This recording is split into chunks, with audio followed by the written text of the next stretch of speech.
one more question has been posed by non-Muslim. If predestination is true, then God causes us to sin. If God causes us to sin, yet damns to sinners to eternal punishment, then God is not good.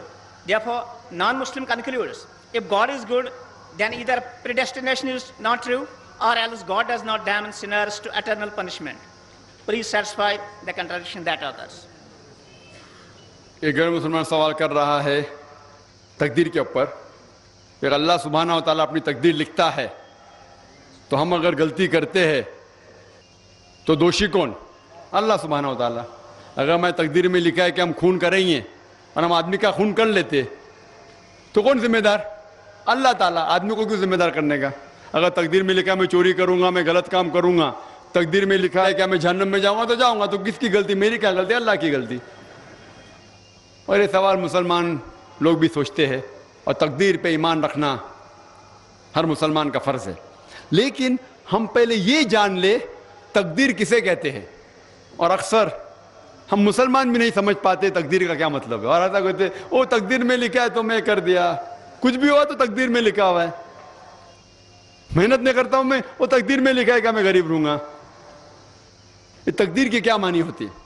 اللہ تعالیٰ فرماتے ہیں سورہ اسراء میں کہ جب بھی ایک انسان پیدا ہوتا ہے تو اس کے گردن کے گول میں اس کے پوری آتما کتھا، اس کا فیوچر، اس کا بھوشیہ لکھ لیتا ہوں. میں آپ کو سمجھانے کے لیے ایک مثال پیش کرتا ہوں. مثال کے طور پہ اگر ایک کلاس کے اندر ایک ٹیچر کلاس میں پڑھاتا ہے اور ایگزامینیشن کے پہلے کہتا ہے کہ یہ اسٹوڈنٹ پورے کلاس میں نمبر 1 آئیں گا، اول آئیں گا، یہ اسٹوڈنٹ سیکنڈ کلاس سے پاس ہوئیں گا، وہ اسٹوڈنٹ فیل ہو جائیں گا. مثال دے رہا ہوں، برا مت لگنا پیسہ. اور ایگزامینیشن ہوتا ہے اور یہ اسٹوڈنٹ فرسٹ آتا ہے، یہ اسٹوڈنٹ سیکنڈ کلاس سے پاس ہوتا ہے اور یہ اسٹوڈنٹ فیل ہو جاتا ہے.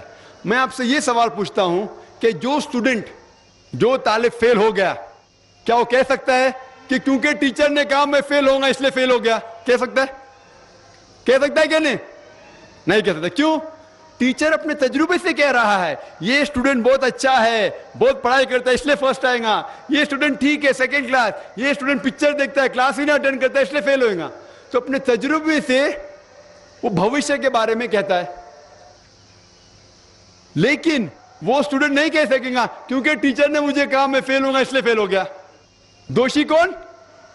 وہ خود اسٹوڈنٹ کہ اس نے پڑھائی نہیں کیا. اسی طریقے سے اگر آپ کمپیئر کریں گے، اللہ سبحانہ و تعالیٰ ٹیچر سے تو بہت اونچے. ٹیچر تو کبھی کبھی غلطی کر سکتا ہے. اللہ سبحانہ و تعالیٰ کے پاس علم غیب ہے، وہ بھوشیہ کے بارے میں جانتے ہیں. جب بھی کوئی کام ہوتا ہے کچھ چیز فکسڈ ہے، آپ کہاں پیدا ہوں گے، آپ کب مرے، کچھ چیز مکمل ہے. اس کے علاوہ اللہ سبحانہ و تعالیٰ نے آپ کو فری ول دیا ہے. فری ول مطلب آپ جو بھی چاہے چن سکتے ہیں. اللہ تعالیٰ کو ہدایت دی قرآن اور حدیث میں، لیکن آپ کے اوپر ہے آپ اس کے اوپر عمل کریں نہیں کریں. لیکن اللہ تعالیٰ جانتا ہے آپ کیا کریں گے. مثال کے طور پر آپ ایک رستے پہ چل رہے ہیں اور ایک چوراہے پہ آتے ہیں، 4 رستے ہیں، نمبر 1، نمبر 2، نمبر 3، نمبر 4. آپ کوئی بھی رستہ چن سکتے ہیں. آپ چنتے ہیں رستہ نمبر 3. اللہ سبحانہ تعالیٰ کو پہلے سے علم غیب ہے، پہلے سے پتا تھا کہ آپ جب چوراہے پہ آئیں گے آپ رستہ نمبر 3 لیں گے. تو اللہ تعالیٰ پہلے سے لکھ لیتا ہے کہ آپ رستہ نمبر 3 چنیں گے. کیونکہ اللہ تعالیٰ نے لکھا اس لیے آپ نہیں چن رہے، کیونکہ آپ چننے والے تھے، اللہ تعالیٰ نے لکھا. اسے کہتے علم غیب. اللہ سبحانہ و تعالیٰ کے پاس علم غیب ہے. اللہ تعالیٰ کو پہلے سے پتا تھا کہ آپ نمبر 3 چنیں گے، اور اللہ تعالیٰ تقدیر میں لکھ دیا کہ آپ نمبر 3 رستہ چنیں گے. کیونکہ اللہ تعالیٰ نے لکھا اس لیے آپ 3 نہیں چن رہے، کیونکہ آپ چننے والے تھے، اللہ نے لکھا. اور ایک مثال پیش کرتا ہوں. آپ نے 10ویں پاس کی، 12ویں پاس کی، آپ ڈاکٹر بھی بن سکتے، آپ انجینئر بھی بن سکتے، آپ لائر بھی بن سکتے.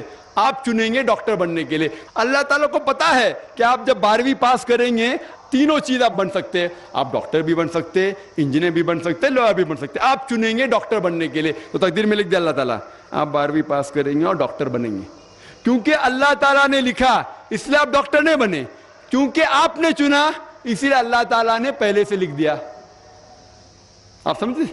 کچھ لوگ کل ایگزام ہے، اچھا ہے، طالب اچھا ہے، ابھی کل ایگزام ہے, کیا پڑھنے کا, تقدیر میں لکھا ہے کہ پاس تو پاس, فیل تو فیل, اور وہ نہیں پڑھتا ہے اور وہ فیل ہو جاتا ہے. تقدیر میں لکھا ہوتا ہے یہ آدمی پڑھتا تھا تو پاس ہوتا تھا, لیکن اس کی سوچ بھی ٹیڑھی تھی. اللہ تعالیٰ نے لکھا ہے تقدیر میں یہ شخص اگر پڑھتا تھا پاس ہوتا تھا, لیکن اس نے سوچا کیا پڑھوں میں, تقدیر میں لکھا نہیں پڑھتا فیل ہو جاتا ہے. تو دوشی کون, اللہ یا وہ خود. تقدیر میں بھی لکھا ہے وہ پاس ہو سکتا تھا لیکن وہ نہیں پڑھتا اس لیے فیل ہو گیا, فیل ہو گیا. پھر بولے گا دیکھو تقدیر کو تو میں ٹال نہیں سکتا ہوں. اسی لیے وہ کہاوت ہے, علامہ اقبال نے کہا ہے, خود ہی کو اگر اتنا بلند کیا, تقدیر کے پہلے خدا اپنے بندے سے خود پوچھے بتاتا یہ رضا کیا ہے. اور حدیث میں آتا ہے کہ دعا تقدیر کو بدل سکتی ہے. مثال کے طور پہ اگر آپ جاتے ایگزامینیشن میں اور آپ کا پیپر اچھا نہیں جاتا اور آپ جانتے کہ آپ فیل ہوئیں گے, آپ گھر پہ آتے اور دعا کرتے اللہ تعالیٰ سے, یا اللہ سبحانہ و تعالیٰ میں نے پیپر میں اچھا نہیں کیا, مجھے پاس کر لے. اللہ تعالیٰ آپ کی دعا کو قبول کر لیتا اور پاس کر لیتا. تقدیر میں یہ لکھا ہے کہ آپ نے پیپر اچھا نہیں کیے, آپ فیل ہونے والے رہتے, لیکن آپ نے دعا کی. اللہ تعالیٰ کو یہ بھی پتا ہے کہ آپ دعا کرنے والے کہ نہیں کرنے والے, اور تقدیر میں یہ بھی لکھا ہے کہ اللہ تعالیٰ آپ کی دعا کو قبول کریں گے. اللہ تعالیٰ بھی جانتا ہے اگر آپ 100 سال بعد کوئی شخص دعا کرے گا, وہ بھی جانتا ہے اللہ تعالیٰ وہ دعا قبول کریں گا کہ نہیں, وہ بھی تقدیر میں لکھا ہوا ہے. تو اسی لیے ہمیں ہر روز دعا کرنا چاہیے, ہر وقت دعا کرنا چاہیے. دعا تقدیر کو بدل سکتی, مطلب جو آپ کی پہلی ہونے والا تھا اس کو بدل سکتی, لیکن وہ بھی تقدیر میں لکھا ہے کہ آپ دعا کرنے والے, اور وہ بھی لکھا ہے کہ اللہ تعالیٰ دعا کو قبول کریں گے کہ نہیں. تو تقدیر میں لکھا ہے کہ آپ فیل ہونے والے تھے, آپ گھر پہ آتے ہیں, دعا کریں گے, اللہ نے دعا کو قبول کیا اور آپ پاس ہو جائیں گے.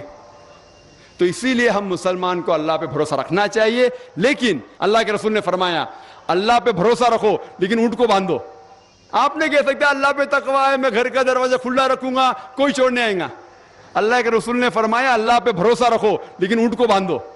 تو اللہ پہ پورا بھروسہ ہونا چاہیے, لیکن آپ خود محنت کرنا چاہیے, آپ خود جہاد کرنا چاہیے, آپ کو خود قرآن پہ عمل کرنا چاہیے. آپ کہیں گے تقدیر میں لکھا ہوا ہے میں چوری کروں گا تو آپ کام ہی نہیں کریں گے, اور چوری کریں گے اور بولیں گے تقدیر میں لکھا ہے, آپ کی غلطی ہے, اللہ تعالیٰ کی نہیں. تو آپ کو ہر وقت جد و جہد کرنا چاہیے اچھے کام کے لیے. قرآن کو سمجھ کے پڑھو اور عمل کرو, انشاءاللہ آپ اس دنیا اور آخرت میں کامیاب ہوں گے.